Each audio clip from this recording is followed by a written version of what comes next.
Olá, meus amigos, que Deus abençoe a todos vocês rica e abundantemente em nome de nosso Senhor e Salvador Jesus Cristo. Eu sou o pastor José Maria, da Igreja Identidade de Cristo.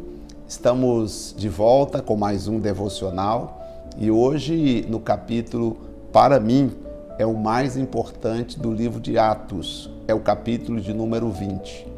Em 1992, quando eu estava orando no altar da igreja no centro de Belo Horizonte, naquele tempo foi no altar da igreja onde o pastor Almir Moura era o líder da Igreja Internacional da Graça de Deus em Belo Horizonte, e eu estava orando, desejando muito poder cooperar com a obra de Deus, poder fazer a obra de Deus. Eu havia chegado da campanha de Barbacena, Lavra, onde eu realizava as reuniões. Inclusive, se tiver alguém dessa região aí, de Barbacena, Lavra, nos assistindo, depois mande um alô para nós.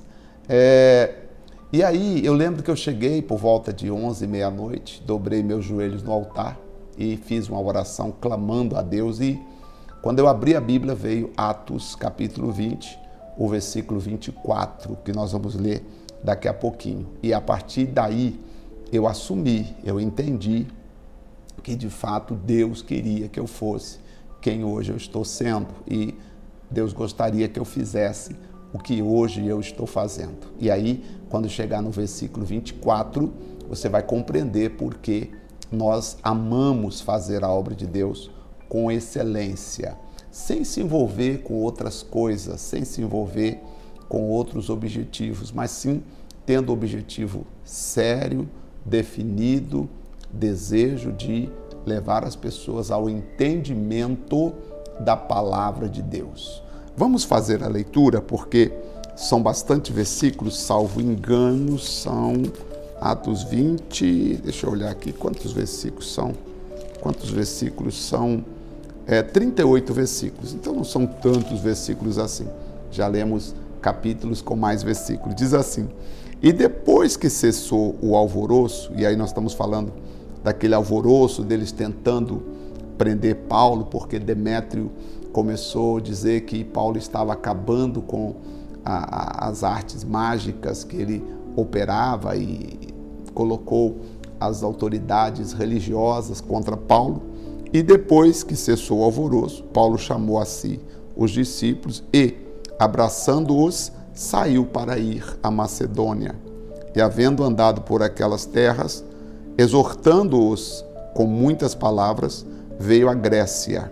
E, passando ali 3 meses, e sendo-lhe pelos judeus posta cilada, como tivesse de navegar para a Síria, determinou voltar para a Macedônia. E acompanhou até Ásia, Sópater, de Bereia e dos Tessalônicas, Aristarco e segundo Gaio e Derbe, Timóteo, dos da Ásia, Tíquico e Trófimo. Estes foram acompanhando Paulo. Estes, indo adiante, nos esperaram em Troade. E depois dos dias dos pães asmos, navegamos de Filipos e em 5 dias fomos ter com eles em Troade, onde estivemos 7 dias com estes irmãos lá em Troade. Você vê que Timóteo já estava acompanhando o apóstolo Paulo aqui nesta jornada. E no primeiro dia da semana, isto é, domingo, ajuntando-se os discípulos para partir o pão, Paulo, que havia de partir no dia seguinte, falava com eles e prolongou a prática até a meia-noite. Você vê que, às vezes, as reuniões que Paulo fazia demorava, hein? Até a meia-noite, Paulo falando com eles. E havia muitas luzes no cenáculo, onde estavam juntos.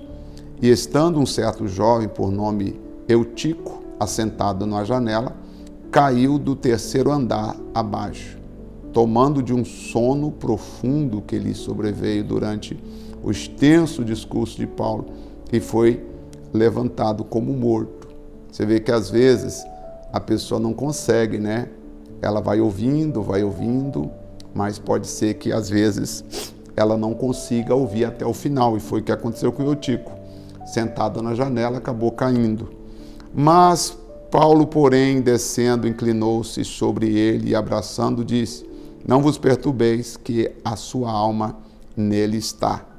E subindo, partindo o pão, e comeram, ainda lhes falou longamente até a alvorada, e assim partiu. E levaram vivo o jovem, ficaram não poucos consolados. Nós, porém, subindo antes ao navio, navegamos até Assos, onde devíamos receber a Paulo, porque assim ordenara, indo ele por terra. E logo que se ajuntou conosco em Assos, e recebemos e fomos a Mitilene, e navegando dali, chegamos no dia seguinte, defronte de Quios, e no outro assamos e ficamos em Trogilio. E chegamos no dia seguinte a Mileto, porque já Paulo tinha determinado passar ao largo de Éfeso, para não gastar tempo na Ásia. Apressava-se, pois, para estar, se fosse possível, em Jerusalém, no dia de Pentecoste. Então você percebe que Paulo, ele aproveitava todas as oportunidades para estar juntos. E o evangelho aqui, eu gosto muito dessa parte, que Paulo não se misturava evangelho e outras coisas. O evangelho de Paulo era puro, a palavra de Deus, pura e simplesmente. Vamos ver agora o discurso que Paulo fez em Mileto, e lá em Éfeso. E de Mileto, aliás, em Éfeso, de Mileto mandou a Éfeso chamar os anciãos da igreja. E logo que chegaram junto dele, disseram-lhes: vós bem sabeis, desde o primeiro dia em que entrei na Ásia, como em todo esse tempo me portei no meio de vós, né, anciãos? Vocês conhecem. E vocês têm visto que eu estou servindo ao Senhor com toda a humildade, e com muitas lágrimas, tentações pelas ciladas que os judeus têm me armado cada dia. Tem visto o que eles têm feito? Ah, sim, senhor Paulo, realmente tem sido luta para o Senhor. Como nada que útil seja, deixei de vos anunciar e ensinar publicamente. Quer dizer, Paulo está dizendo, mesmo assim, eu não parei de falar. Mesmo com as perseguições, eu não deixei de falar do amor e do que o Senhor Jesus fez, testificando tanto aos judeus como a gregos o arrependimento para com Deus e a fé no nosso Senhor Jesus Cristo. Então, esta era a essência da mensagem que Paulo pregava. O quê? O arrependimento para com Deus e a fé no Senhor Jesus Cristo. E agora eis que, ligado eu pelo Espírito, vou para Jerusalém, não sabendo o que há de me acontecer.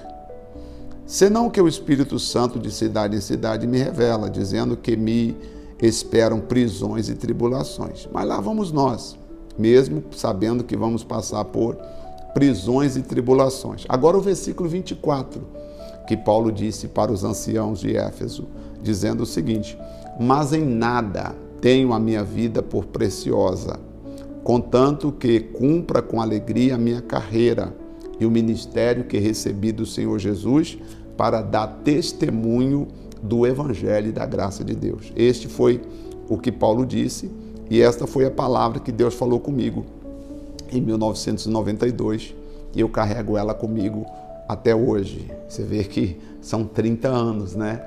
Mais de 30 anos eu carrego essa palavra comigo até hoje. Em nada tenho a minha vida por preciosa, contando que cumpra a minha carreira. O ministério que eu recebi do Senhor eu quero cumprir.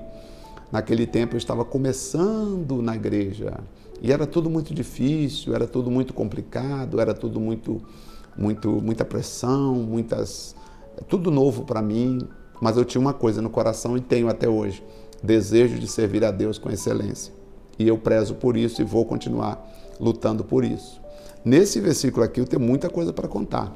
De lá eu fui depois para Governador Valadares, fiquei um tempo em Governador Valadares. Aliás, nessa época, porque eu tinha ido a Governador Valadares, fiquei 8 meses Depois voltei para Belo Horizonte. E nesse período aí eu estava fazendo essas reuniões Barbacena, Lavra, cidade de Barbacena e cidade de Lavras. E nesse dia aqui que eu estava orando, de repente eu recebi um telefonema do pastor Almir Moura que disse, olha, vai para Governador Valadares, porque o pastor que está lá vai ter que viajar. Ele vai para o Rio de Janeiro, tirar uns dias de folga, ele tem que resolver umas coisas no Rio, e você vai ficando lá e fazendo as reuniões para ele, já que você conhece as pessoas, porque você havia passado um ano lá. E foi maravilhoso, foi maravilhoso por quê? Porque o pastor não voltou e eu fiquei sendo pastor da igreja por um ano, né, mais ou menos, fiquei como pastor da igreja, na Eusebio Cabral. Se alguém de Governador Valadares me assiste, deixa nos comentários aí. E fiquei lá sendo pastor, vereador Eusebio Cabral 466, até hoje não esqueci, sobre loja. Embaixo era o estacionamento, e em cima era a igreja. Inclusive, esse prédio da vereador Eusebio Cabral, na época nós ajudamos a olhar. Como eu mexia com contratos e naquele tempo eu trabalhava com Golden Cross, né? Quando eu entrei, eu trabalhava vendendo Golden Cross, então eu tinha bastante facilidade de comunicação. Olha só, um menino que saiu da roça, do interior, que só tinha o 5º ano do grupo, né? Naquele tempo, já entendia tudo de plano de saúde, porque eu li todos os contratos e as cláusulas, etc. E aí eu pude negociar, na época, ajudar a negociar para pegar aquele salão. E foi maravilhoso que depois eu voltei para ser pastor nessa igreja. Ali começou o meu ministério pastoral. De lá fui para Ipatinga. Se tiver alguém de Ipatinga, deixa nos comentários. Ou se você conhece alguém de Ipatinga, compartilhe o vídeo com eles. Ou de Governador Valadares, compartilhe o vídeo com eles. E aí, apesar que muitos de Governador Valadares hoje estão nos Estados Unidos, especialmente em Boston. E de lá fui para Ipatinga, e aí começo de 2005, final de 2005, na verdade, não, em 1995 eu vim para Cuiabá, e aí continuou o trabalho pastoral da igreja. Eu não precisaria ter mudado se, de fato, não tivesse tido várias mudanças na forma de administração e etc. Mas, enfim, o que eu quero dizer aqui é que eu quero cumprir com alegria o ministério que recebi do Senhor até o último dia. Esse versículo do Novo Testamento é o meu versículo. Em nada tenho a minha vida por preciosa, contanto que cumpra a minha carreira, contanto que eu realizo a minha carreira, contanto que eu faço o que tem que ser feito, tá? Porque esse ministério eu recebi, não foi de homem, eu recebi do Senhor, para dar testemunho do Evangelho e da graça dele. E eis agora, Paulo disse, eis que eu sei que todos vós, por quem passei pregando o reino de Deus, não vereis mais o meu rosto. Portanto, no dia de hoje, vos protesto que estou limpo do sangue de todos, porque nunca deixei de vos anunciar todo o conselho de Deus.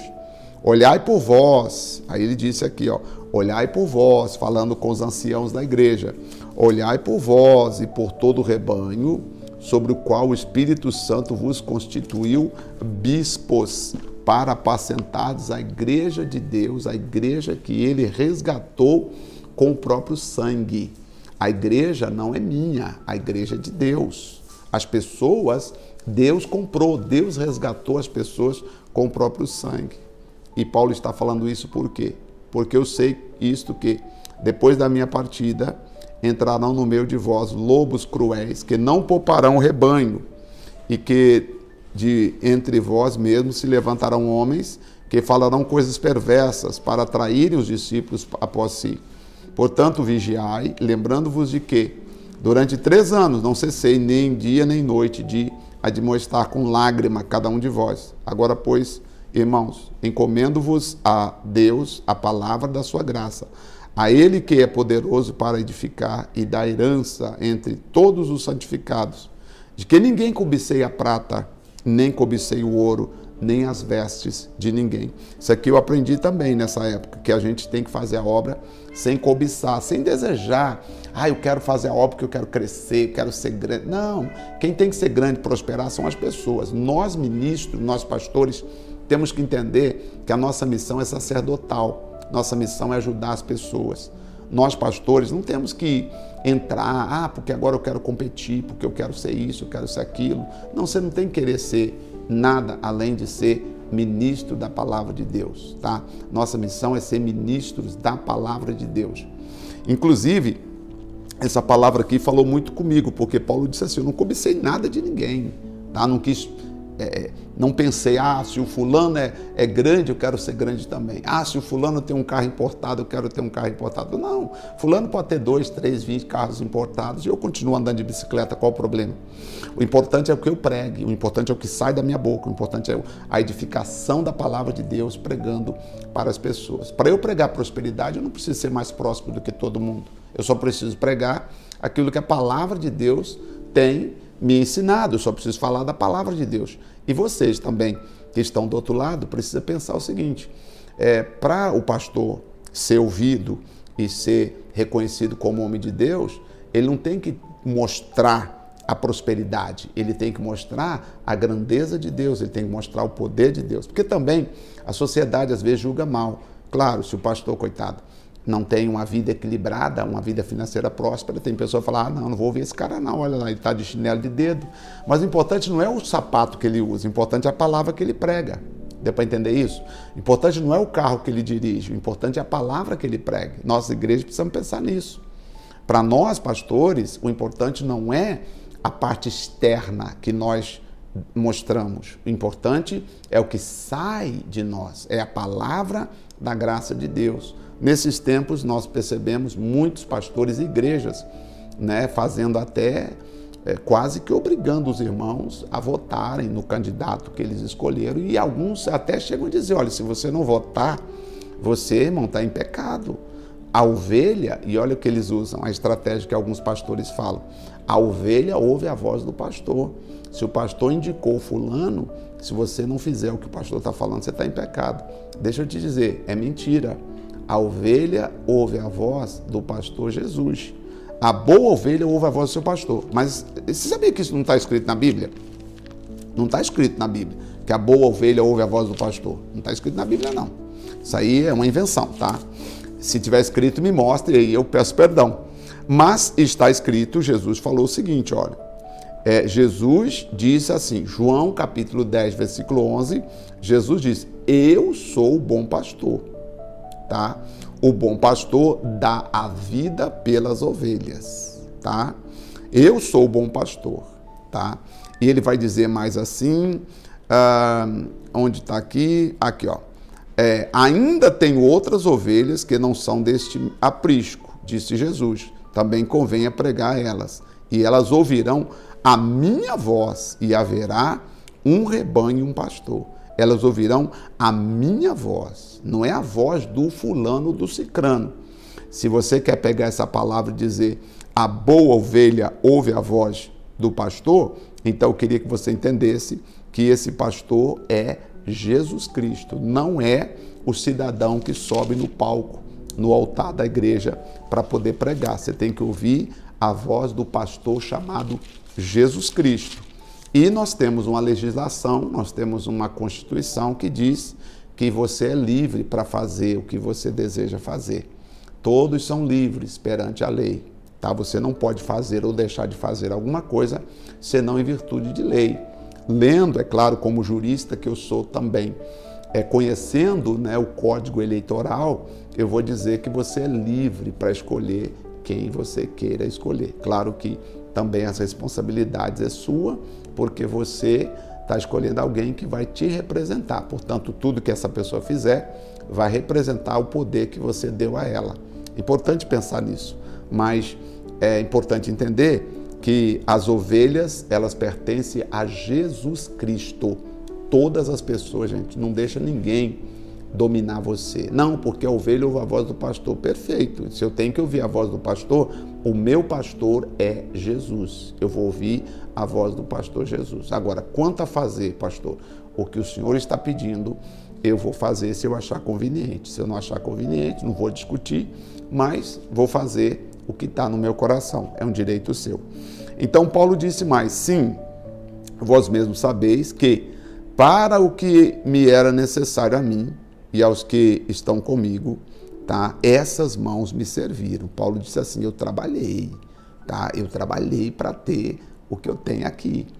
E verdade, Paulo fazia tendas. Então, Paulo disse, eu trabalhei literalmente para ter o que eu tenho. Tenho-vos mostrado em tudo que, trabalhando assim, é necessário auxiliar os enfermos, recordar as palavras do Senhor Jesus que disse, mais bem-aventurada coisa é dar do que receber. Os pastores, nós pastores, temos que dar a palavra, dar amor, dar compreensão, dar respeito, dar fidelidade às pessoas. E havendo dito isto, pôs-se de joelho e orou com todos. E levantou-se um grande pranto entre todos, e lançaram-se ao pescoço de Paulo e o beijavam. E entristecendo-se muito, principalmente pela palavra que dissera, que não veriam mais o seu rosto, e acompanharam-no até o navio. Esse é o capítulo 20 do livro de Atos. Eu entendo como um capítulo dos mais importantes, até porque no versículo 28 nós temos a responsabilidade. Primeiro, cuide de vós e também cuide do rebanho, que o Senhor Jesus, o Espírito Santo, nos deu como mordomo para tomar conta desse rebanho. Só que esse rebanho foi comprado com o próprio sangue do Senhor Jesus. Então, qualquer pessoa, qualquer indivíduo que fizer uma das ovelhas tropeçarem, ou escandalizarem, ou ficarem oprimidas, esse pastor, ele vai responsabilizar diante de Deus por essa ovelha. Então, queria pedir a você que orasse comigo agora, pedindo que Deus nos abençoe e que Deus nos dê a graça. Vamos orar? Senhor, nosso Deus e Senhor, nosso Pai, ó Pai de nosso Senhor e Salvador Jesus Cristo, ó Pai das misericórdias e Pai das luzes. Ah, Senhor, quantas pessoas hoje em dia estão vivendo completamente fora do que a sua palavra estabelece como regra, como meta. Nós não estamos aqui criticando quem quer que seja, nós não estamos citando nomes de ninguém. Claro que fazer referência de onde eu estive, de onde eu vivi, é notório, porque todos sabem onde eu passei, todos sabem onde eu iniciei a minha jornada espiritual. Mas não estou criticando, Senhor. Estou apenas dizendo, meu Deus, que nós precisamos amar a Deus, amar a Cristo e também amar as pessoas. E não tirar proveito da nossa posição de ministros da palavra e não tirar proveito do rebanho que está sendo pastoreado por nós, até porque esse rebanho não é nosso. Esse rebanho foi comprado com o próprio sangue do Senhor. Se nós tiramos proveito da boa-fé das pessoas, nós nos tornaremos iguais aos religiosos da época do Senhor Jesus aqui na terra. E o Senhor Jesus mesmo foi aquele que fez o chicote e os expulsou do templo, que pregava veementemente contra os usurpadores da fé das pessoas. Ó Espírito Santo, que todos nós que estamos aqui agora possamos seguir o Senhor pela palavra, porque muitas pessoas te seguem pelo que ela ouve e não pelo que ela lê da palavra.